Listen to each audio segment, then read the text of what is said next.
Hello guys, welcome to our channel. ఈ రోజు మనం గ్రేట్ లెజెండరీ యాక్టర్ గద్దె రాజేంద్ర ప్రసాద్ గారి గురించి తెలుసుకుందాం. ఆయన్ని అందరూ ముద్దుగా పిలిచేది నట కిరీటి మరియు హాస్య కిరీటి అని. 19 జూలైన 1956లో నిమ్మకురు అనే ఊర్లో ఆయన జన్మించారు. తల్లిదండ్రులు గద్దె వెంకటనారాయణ, మాణిక్యాంబ. ఆయన భార్య విజయ చాముండేశ్వరి, కొడుకు బాలాజీ ప్రసాద్. 1977లో ఇండియన్ యాక్టర్ మరియు కమెడియన్గా ఇండస్ట్రీలో అడుగుపెట్టారు. ఆయన మొదటి చిత్రం స్నేహం. 2009లో ఇంటర్నేషనల్ సినిమా తీశారు. అది క్విక్ గన్ మురుగన్.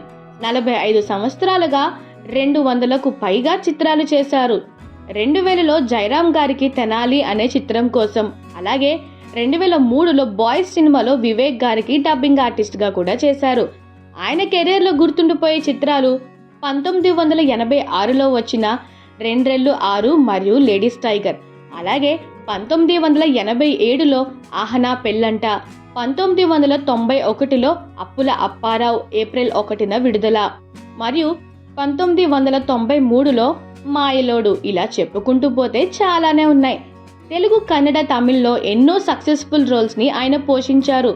జంధ్యాల గారు, ఈవీవి గారు, వంశీ గారు, ఎస్వి కృష్ణారెడ్డి గారు, ఇలా ఎంతో మంది గ్రేట్ డైరెక్టర్స్తో వర్క్ చేశారు. 4 నంది అవార్డ్స్, 3 సైమా అవార్డ్స్, 3 సంతోషం అవార్డ్స్, ఇలా మరెన్నో అవార్డ్స్ని ఆయన పొందారు. 2012లో ఆంధ్ర యూనివర్సిటీ నుంచి డాక్టరేట్ కూడా వచ్చింది. 2005లో మా ఛానల్కి అసోసియేషన్ అధ్యక్షుడిగా పనిచేశారు.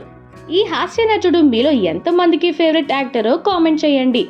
అలాగే మా ఛానల్ని లైక్, షేర్ అండ్ సబ్స్క్రైబ్ కూడా చేసుకోండి.